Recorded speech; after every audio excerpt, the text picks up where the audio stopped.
Have you ever felt, even while surrounded by people, that there is something in you that simply doesn't move at the same rhythm as the rest of the world?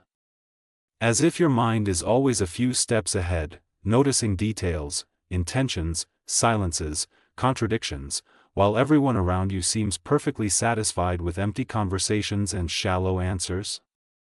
And no matter how hard you try to act normal, no matter how hard you try to blend in, there is an uncomfortable feeling that never really goes away, the feeling of being different in a way that even you can't fully explain. It's not just shyness. It's not just introspection. It's as if you see too much, feel too much, notice too much, and instead of bringing you closer to people, it creates an invisible distance. Maybe you've wondered why certain environments drain your energy so quickly. Why some people seem transparent to you, as if their masks are far too obvious. Or why, many times, even before someone says a single word, you can already feel the emotional weight hidden behind a smile, a gesture, a glance that slips away. This does not happen by accident. And what's even more disturbing is that people who live this way usually grow up believing there is something wrong with them. After all, from an early age they hear that they think too much, analyze too much, feel too much, complicate too much. As if the depth of their own consciousness were a flaw that needed to be fixed. But it was exactly this type of mind that Carl Jung drew attention to in his deepest studies. Jung said there are individuals whose perception is not limited to the visible surface of reality. People who pick up symbols, hidden patterns, unspoken intentions, and psychological tensions that go unnoticed by most. These are minds guided by intense psychic intuition, by an almost constant internal process of observation, and by a silent need to find meaning where the world offers only distraction. And this is the point that changes everything. When a person is born with this kind of psychic structure, they almost never feel normal. Because for them, life is never just what it seems. That is why you may have spent years believing your social exhaustion was weakness, that your withdrawal was coldness, or that your need to be alone meant you were incapable of getting along with others. When in reality, what may be happening is something far rarer, a consciousness that filters the world through deeper layers. A personality that is not satisfied with the obvious because it was built to perceive the invisible. And here lies an uncomfortable revelation, because the more you begin to understand this, the more you realize that maybe your pain never came from being insufficient.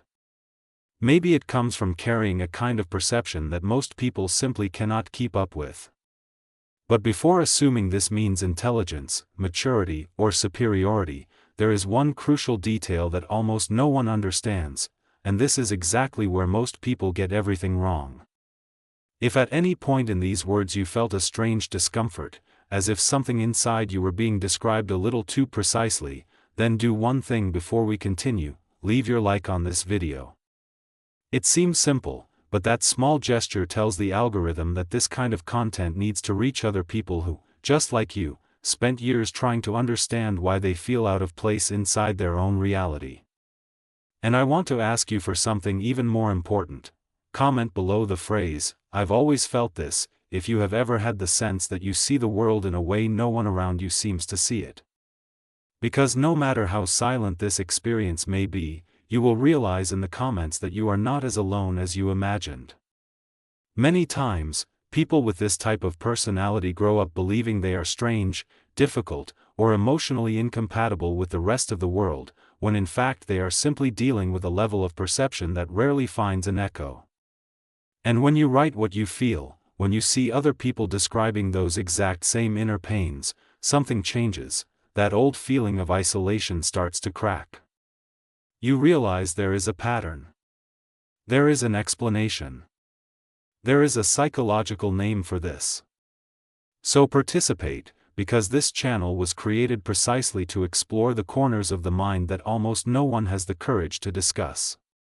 And if this kind of content makes sense to you, content about deep psychology, personality shadows, Carl Jung's theories, human perception, and mental awakening, subscribe to the channel now.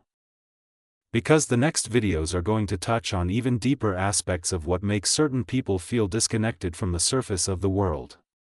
There are invisible mechanisms inside the human psyche that, once understood, completely change the way you see yourself and others. And I say this because there is a dangerous confusion that makes many people give up on this discovery far too early. They believe this difference means only introversion, trauma, or social difficulty, when in reality, the root may be far more complex, and far rarer, than that.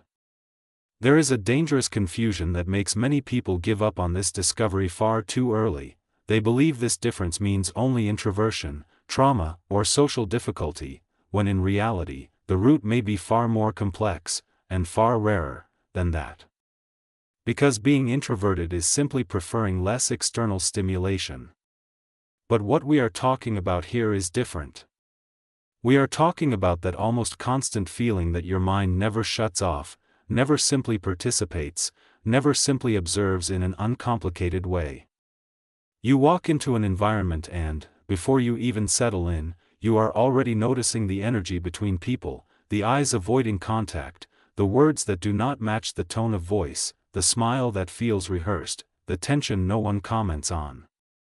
While most people are simply living the scene, you are reading the scene. And that is exhausting. Exhausting because you did not choose to be this way. It is not a talent you switch on whenever you want. It is a continuous mental state. You notice nuances, contradictions, invisible signals, and then you have to deal alone with everything you picked up. How many times have you been in a seemingly normal conversation, yet inwardly felt that something was off? How many times have you trusted that silent impression that appeared for no obvious reason and, days later, discovered you were right? How many times have you distanced yourself from someone without being able to justify it rationally, simply because some inner part of you said, something here isn't clean? This type of perception is not common. And those who have it usually spend years trying to convince themselves they are exaggerating, being paranoid, or just too sensitive. The problem is that, most of the time, they were not exaggerating. Carl Jung said that what is not consciously perceived returns in the form of sensation, discomfort, psychic unrest. In other words, your mind may pick up on something long before your logic can name it. That is why certain people feel immediate discomfort in apparently normal environments. That is why some presences drain your energy even when nothing objectively bad has happened. The unconscious notices cracks that reason takes much longer to explain. And when you live this way, you begin to develop a strange relationship with the world. You are physically present, but internally there is always a second layer of interpretation happening. You hear what the person says, and at the same time you are trying to understand why they are saying it that way. You observe a simple gesture, and immediately sense that there is a repressed emotion behind it. You receive a compliment, and still notice when it is contaminated by envy, falseness, or self-interest. This creates an exhaustion that almost no one understands. Because to those looking from the outside, you seem merely quiet, distant, selective, maybe even cold. But what no one sees is the amount of psychological processing happening inside. Your mind does not interact only with facts. It interacts with hidden meanings. And that changes everything. Because living in a constant state of reading people makes the superficiality of everyday life extremely tiring. Small social lies start to bother you. Shallow conversations feel like a repetitive theater. Loud environments do not exhaust you only because of the noise, they exhaust you because of the overload of contradictory emotional stimuli. Maybe that is why you have felt strange since very early on. While other people seemed able to fit naturally into groups, you observed before trusting. While many were satisfied with simple friendships, you felt the lack of depth. While most seemed to move through life without so many questions, your mind insisted on searching for meaning, coherence, truth. And the most painful part is that, over time, you learn to hide this. You learn to fake lightness so you won't seem too intense. You learn to smile through conversations that do not nourish you. You learn to adapt just enough so you won't be seen as complicated. But every excessive adaptation comes at a price. It creates the feeling that you are always performing a social character. And very few things are as lonely as feeling that you can almost never show up as your full self.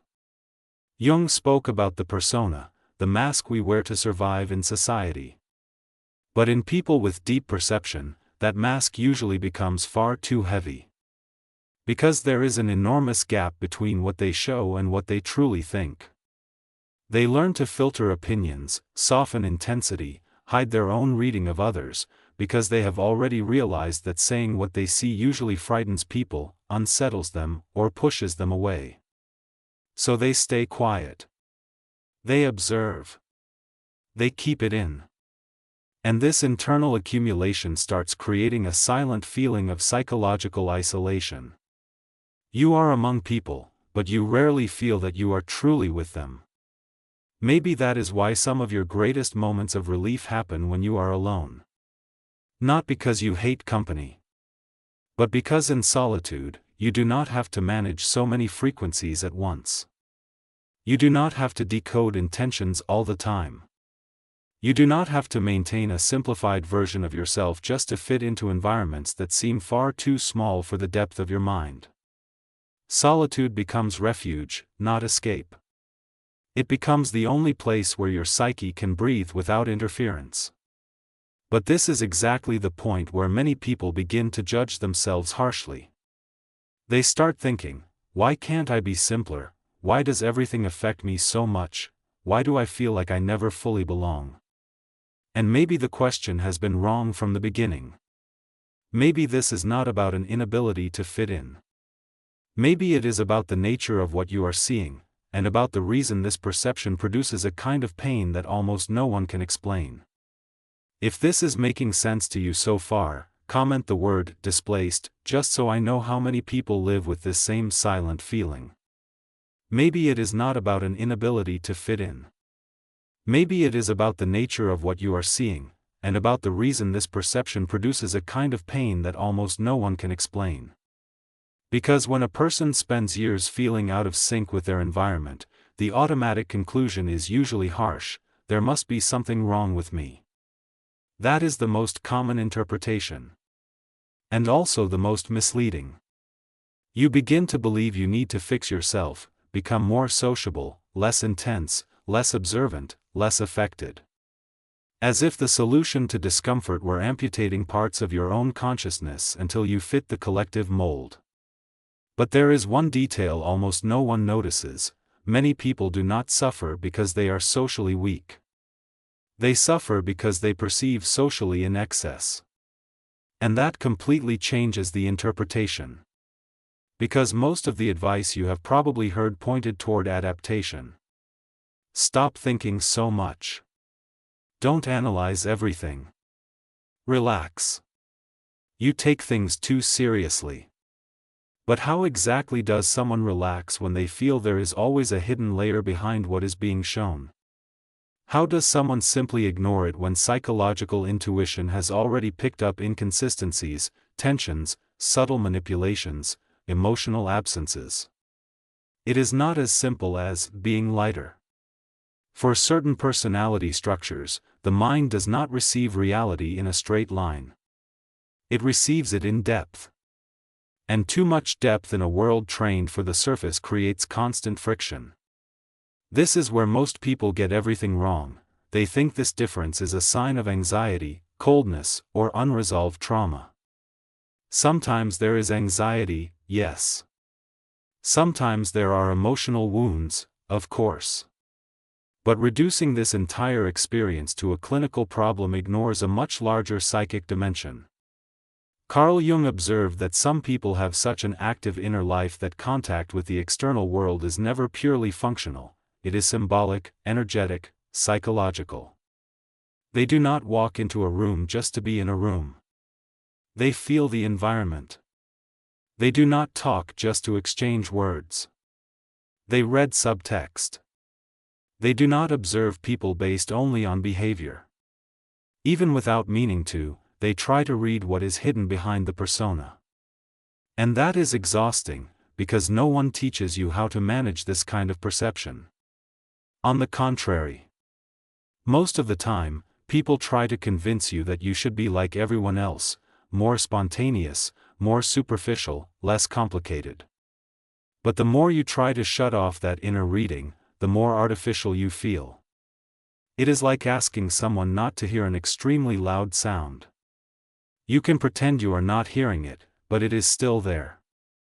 In the same way, someone with this kind of psychological sensitivity can pretend not to notice certain human inconsistencies. But the mind has already registered them. The body has already felt them.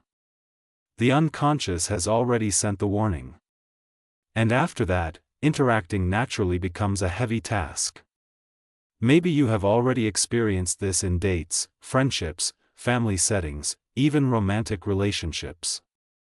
Everything looks normal on the outside, but inside you there is static. A feeling that something does not fit, that there is too much truth being hidden beneath too much politeness, too much courtesy, too many words. And when you try to explain that discomfort, it sounds irrational. Because there is no concrete proof. No objective facts. There is only perception. There is only that silent knowing that still has not found language. That is exactly where self-sabotage begins. You stop trusting yourself because you cannot rationally explain what your psyche has already understood intuitively. Jung said, "Until you make the unconscious conscious, it will direct your life and you will call it fate." That quote carries weight because it describes exactly what happens here. You feel recurring discomfort, sudden withdrawal, unexplained exhaustion, immediate distrust, but without understanding the deeper source of it, you begin to believe it is just mental confusion. When in reality, part of those reactions may be the result of an extremely sharpened unconscious perception. It is not hysteria. It is not dramatization. Very often, it is psychic reading without immediate translation. And here comes the most important shift in expectation in this video. Maybe you are not tired of people for the reason you think. Maybe you are not isolating yourself because you have lost the ability to socialize. Maybe it is not simple disappointment, nor just trauma, nor silent arrogance. Maybe what is happening is more uncomfortable to admit, because it means recognizing that you feel the emotional weight of environments and individuals in a way most people do not even notice. That means many of your attempts to be normal failed not because you did not try hard enough, but because you were trying to operate on a frequency that was never yours. And when that idea starts to sink in, an inevitable question appears: if the problem was not a defect, then why does this perception feel so painful? Why does seeing more not bring immediate peace, but instead a constant sense of inner displacement, as if knowing too much about human layers makes it impossible to live with the innocence so many people seem to have? Because there is a psychological mechanism behind this that Jung explored in an almost unsettling way, and it explains why certain awakened minds carry a weight they cannot name. If this shift in perspective is hitting something inside you, comment, "I'm not just shy," because the next point is where this feeling begins to gain a much deeper explanation. Because there is a psychological mechanism behind this that Jung explored in an almost unsettling way, and it explains why certain awakened minds carry a weight they cannot name. Jung believed that human beings do not live only on the conscious level, where thoughts are clear and decisions seem logical. There is an underground layer, vast, silent, and powerful, called the unconscious, and that is exactly where impulses, memories, symbols, fears, repressed intentions, and perceptions that have not yet fully reached reason reside. Most people go through life almost disconnected from this dimension. They react to what they see, what they hear, what is said explicitly. But some personalities function differently. They receive signals coming from this depth all the time. That is why so often you feel before you understand. You feel that a person is not trustworthy before you have proof. You feel that an environment is heavy before any conflict happens. You feel that there is sadness hidden behind someone who insists on looking fine. And that feeling does not come from magic, nor from paranoia. It comes from a psyche trained, sometimes by natural sensitivity and often by life experience, to capture microexpressions, inconsistencies, silences, subtle shifts in energy, and almost invisible emotional symbols. Jung drew attention to this when he said that what is not consciously spoken still communicates. The unconscious speaks.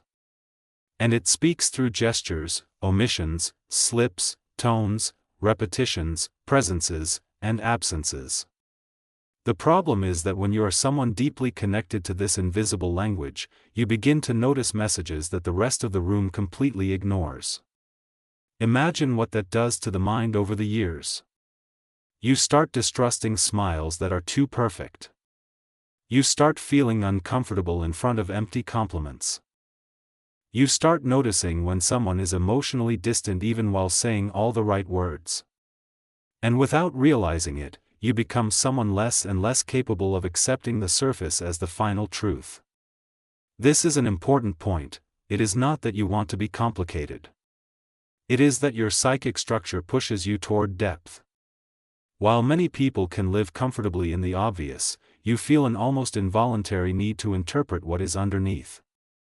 According to Carl Jung's analytical psychology, this happens because there are individuals with a strong intuitive and introspective predominance, people whose mental energy is constantly processing inner meanings.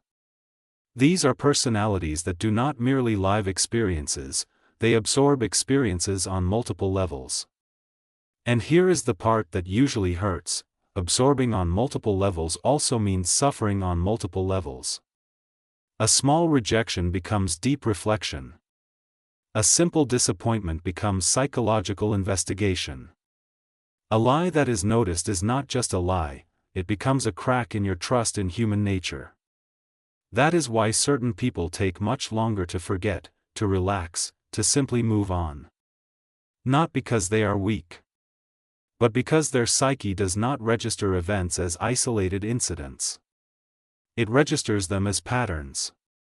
And when you start seeing patterns of falseness, selfishness, manipulation, superficiality, and emotional absence repeated in different places, that bitter sense of existential exhaustion is born. You are not tired of just one person or one situation. You are tired of the psychological repetition that your mind has already learned to identify. Maybe that is why, at certain moments, you have felt a strange sadness for no specific reason. As if something inside you were exhausted from decoding the world. As if the social innocence that so many people possess was never fully available to you. While many are still surprised by betrayal, inconsistency, and masks, you already enter relationships with one part of your mind in observation mode. Not because of gratuitous pessimism, but because experience and perception have taught you that there is almost always more happening than what is being shown. Jung also spoke about the shadow, everything people hide from themselves and from others. And those with deep psychological perception tend to run into other people's shadows all the time. You see envy where there is excessive friendliness. You see control where there is overprotective care. You see self-interest where there is performative kindness. You see neediness disguised as independence. What goes unnoticed to many takes shape for you. But seeing other people's shadow comes at a high cost. You lose the ability to surrender naively. And maybe now some pieces are starting to fall into place inside you. Maybe your withdrawal was not simple antisocial behavior. Maybe your need for silence is not just physical tiredness. Maybe your selectiveness is not arrogance. Maybe your psyche has spent years trying to protect itself from the overload of human information it absorbs every day. But there is still one part of this story that makes everything more intense, because perceiving too much does not create only discernment. It also creates a kind of silent pain that very few people can carry without beginning to question their own ability to belong in the world. If you have ever felt that your mind picks up things other people do not notice, comment, "I feel it before I understand it." Perceiving too much does not create only discernment. It also creates a kind of silent pain that very few people can carry without beginning to question their own ability to belong in the world.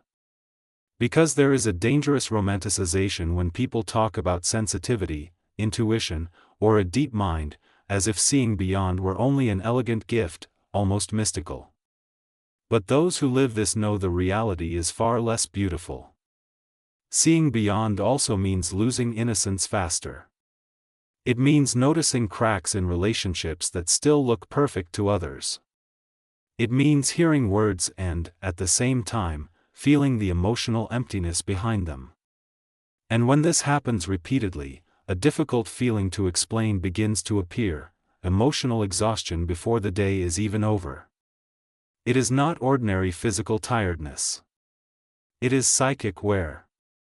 It is as if every interaction demands a double presence from you, the social presence, which talks, responds, smiles, participates, and the inner presence, which observes, analyzes, measures, senses, interprets.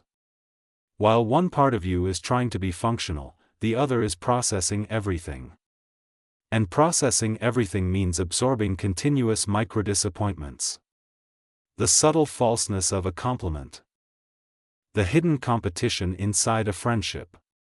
Emotional manipulation disguised as care. The lack of depth in connections that were supposed to nourish you. These are small things, apparently insignificant, but to an awakened mind they accumulate like psychic dust until they become exhaustion. Maybe that is why you have had days when nothing serious happened, and yet you still felt like disappearing for a few hours. Not because you were dramatically sad, but because your mental energy was consumed by hundreds of invisible readings that no one else around you had to make. This is a detail many people do not understand. Certain personalities do not get tired only of people, they get tired of decoding people. And decoding without pause creates deep emotional fatigue. You leave social environments feeling as if you were carrying something that was never yours, as if you had absorbed tensions you never chose to absorb. Carl Jung said that what we repress in our contact with the world does not disappear, it only sinks deeper. So imagine what happens when you notice discomforts all the time, but verbalize almost none of them in order to keep coexistence functioning. You notice the ego. You notice the vanity. You notice the inconsistency. You notice the draining energy. You notice the lack of truth. But you swallow it, because commenting on everything would be impossible. Yet every silence costs you. Every adaptation costs you. Every time you pretend you did not notice something in order to avoid external friction, you create internal friction. And that is how that suffocating feeling is born, the one many people call, "I don't know what's wrong with me," when in reality the name may simply be accumulated excess perception. The cruelest part is that this makes you doubt your own compatibility with the world. Because there comes a point when the question stops being, "Why are people like this?" and becomes, "Why does this affect me so much?" You watch others coexist normally with superficiality, inconsistency, and social games, while you feel as if every small falseness scratches something inside your psyche. And then the guilt begins. Guilt for pulling away. Guilt for losing interest quickly in shallow connections.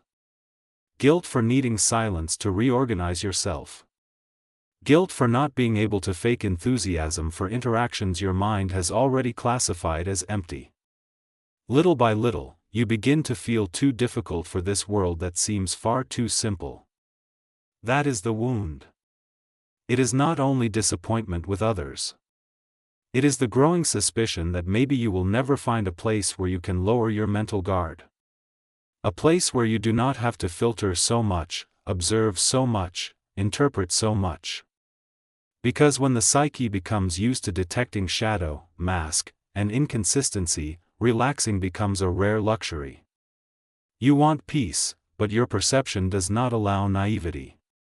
You want connection, but your ability to read people detects cracks far too early. You want belonging, but you feel that most relationships require a reduced version of who you are in order to function without friction. And then the strangest loneliness of all appears, the loneliness of being surrounded by people and still not feeling psychologically accompanied. Many people know loneliness because of a lack of people. But some personalities know loneliness because of a lack of shared depth. There are conversations, there are gatherings, there are social bonds, and even so, the feeling remains that almost no one reaches the inner room where your thoughts really happen. You listen, you participate, you even love certain people, but internally you remain on alert, as if one part of you could never fully rest in human presence. And when this goes on for years, something begins to change silently inside your identity. The person stops merely feeling that they perceive too much and begins to believe that this perception is a curse. They start to think that maybe it would be better not to see so much, not to feel so much, not to pick up on so much. But this is exactly where most people make the most destructive mistake. They try to fight against their own nature, without realizing that there is a psychological turning point capable of transforming this weight into a kind of strength almost no one imagines. If this invisible pain feels familiar, comment, "I get tired on the inside." This is exactly where most people make the most destructive mistake. They try to fight against their own nature, without realizing that there is a psychological turning point capable of transforming this weight into a kind of strength almost no one imagines. Because while you interpret your sensitivity as weakness, everything inside you feels disorganized. Intuition feels like confusion. Selectiveness feels like a flaw. Mental exhaustion feels like incapacity. The need for silence feels like escape. But when the lens changes, when you finally understand the mechanism behind your personality, what once seemed like a burden begins to reveal a powerful usefulness. And this shift does not happen because the world changes. It happens because you stop measuring yourself by the standards of those who have never seen the way you see. Think about this carefully. Maybe what isolated you for so long was not a lack of social skill, but an excess of human reading. Maybe what made you pull back in so many relationships was not coldness, but unconscious discernment. Maybe what looked like pessimism was simply your psyche detecting patterns before they became obvious. When this understanding sinks in, something internal starts to reorganize. You stop blaming yourself for not being able to stay in places that drain you. You stop forcing yourself to maintain bonds where falseness is palpable. You stop calling an exaggeration what, countless times, proved to be accurate perception. This is one of the most important moments of psychological awakening, when the person understands that they do not need to amputate their own depth in order to be accepted. Carl Jung called this movement an approach toward the true self, the gradual distancing from the artificial persona built only to satisfy external expectations. For a long time, you may have worn masks of lightness, normality, social adaptation, excessive tolerance, not because they reflected your essence, but because they seemed like the only way to coexist without being seen as difficult. But maintaining a persona disconnected from your own truth carries a devastating price: emptiness. The person becomes functional on the outside and absent on the inside. And there comes a moment when the soul begins to reject that theater. Maybe you have already felt this as growing impatience. A sudden urge to pull away from certain conversations. An inability to sustain shallow relationships the way you used to. Exhaustion in the face of environments full of social performance. This is not necessarily collapse. Very often, it is the psyche refusing to continue negotiating its own authenticity. And this is where strength begins to be born.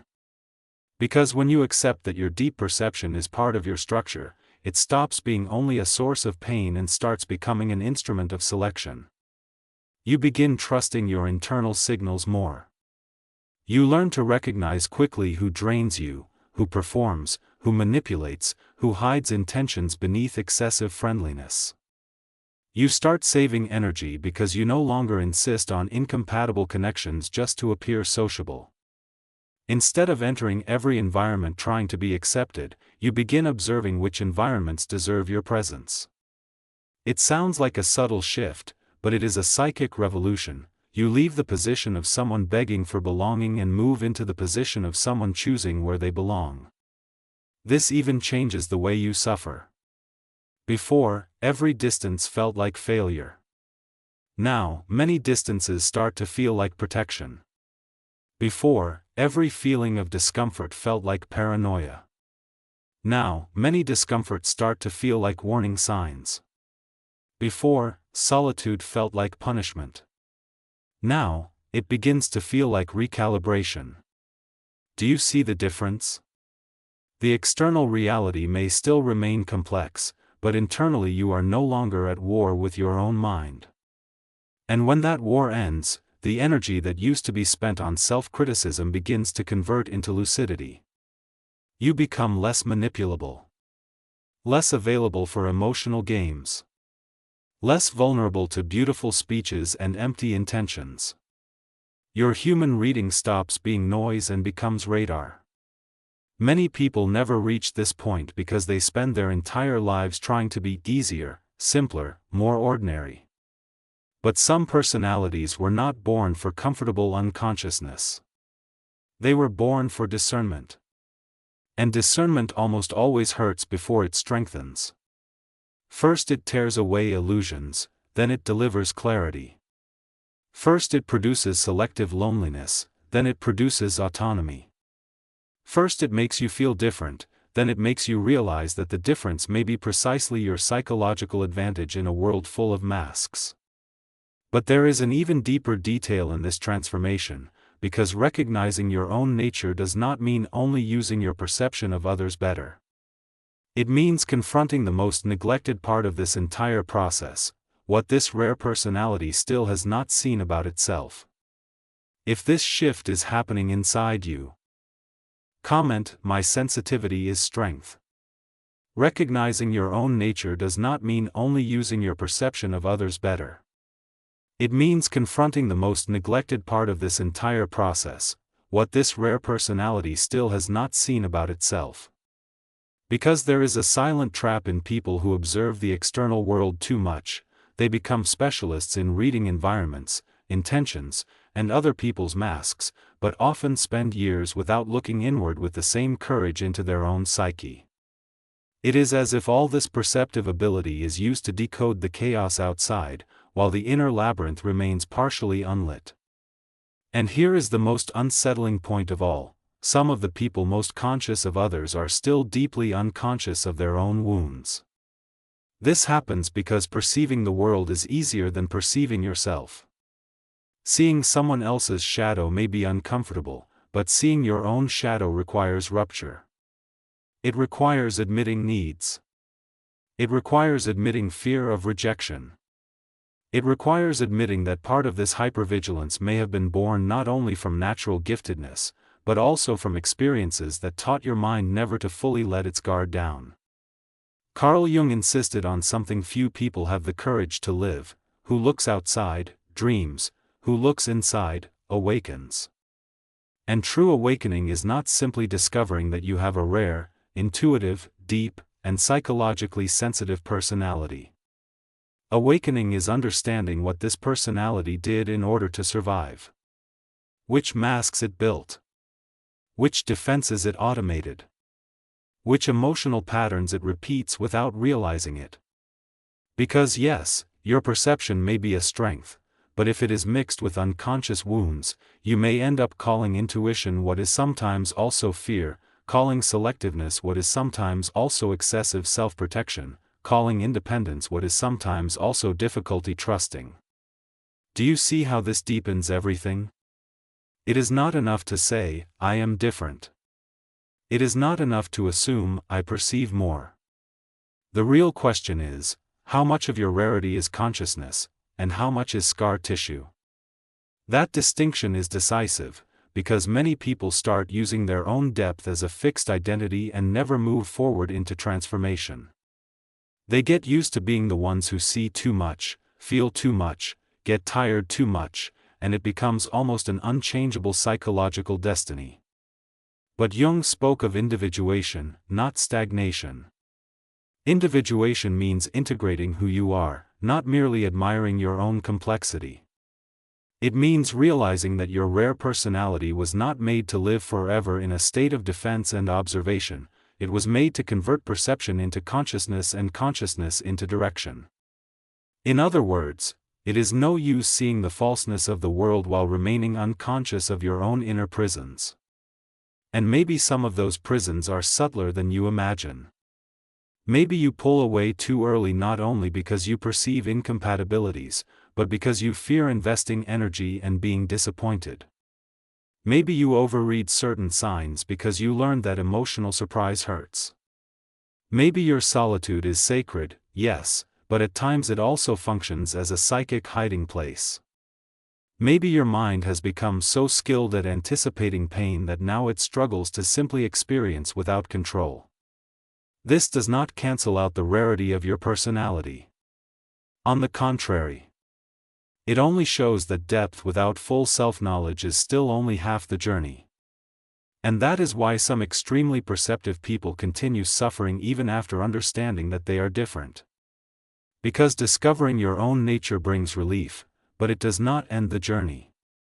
In fact, it only inaugurates a more serious phase, confronting what inside you still reacts out of fear, still closes itself out of protection, still feels displaced not only because it sees too much, but because it has not yet fully reconciled the fragmented parts of its own story. This is the moment when the rare personality stops being merely an attractive label and starts becoming an uncomfortable call for real transformation. It is no longer about, "This is how I am." It becomes, "What am I going to do with what I am?" Because an awakened mind can become extraordinarily lucid, or extraordinarily isolated. It can turn sensitivity into wisdom, or into a wall. It can use perception to choose better, or to never surrender again. And the line between these two possibilities is defined by a question almost no one asks with enough honesty: are you truly understanding who you are, or merely surviving the fact that you are different? If that question hit you, comment, "I need to look within." And if this message moved something in you on any level, if at any moment in this video you felt that strange silence inside, as if parts of your own mind were finally being put into words, then this channel was made for you. Because here we do not talk about the surface. Here we dive into deep psychology, self-knowledge, shadow work, awakening of consciousness, hidden patterns of the human mind, and the transformative ideas of Carl Jung that almost no one dares to apply in real life. So if you made it this far, take this moment and subscribe to the channel now. You probably did not get here by accident, and the next videos may open inner doors you may not have even realized existed yet. I also want you to tell me something in the comments. Did this message reflect what you feel? Did you recognize yourself in any of these parts? Write, "This describes me," or share, in your own words, what touched you the most. I read the comments, and they help build the next content specifically for those who are going through the same process of psychological awakening and the feeling of not belonging. If this video brought you clarity, made you feel understood, or helped you see your personality in a different way, leave your like. It may seem like a small gesture, but it helps this message reach other people who are in silence, trying to understand why they feel so different from the rest of the world. And share this video with someone who needs to hear this, someone who thinks too much, feels too much, isolates too much, and may be believing there is something wrong with them, when in reality they may simply be beginning to awaken. And do not stop here. The next video will show you an even more disturbing sign that your mind operates on a rare frequency, something that may explain why certain people pull away from you without even knowing how to explain why. Watch it now, because the next piece of this puzzle may be the one that was missing. Thank you for staying until the end. I will see you in the next video.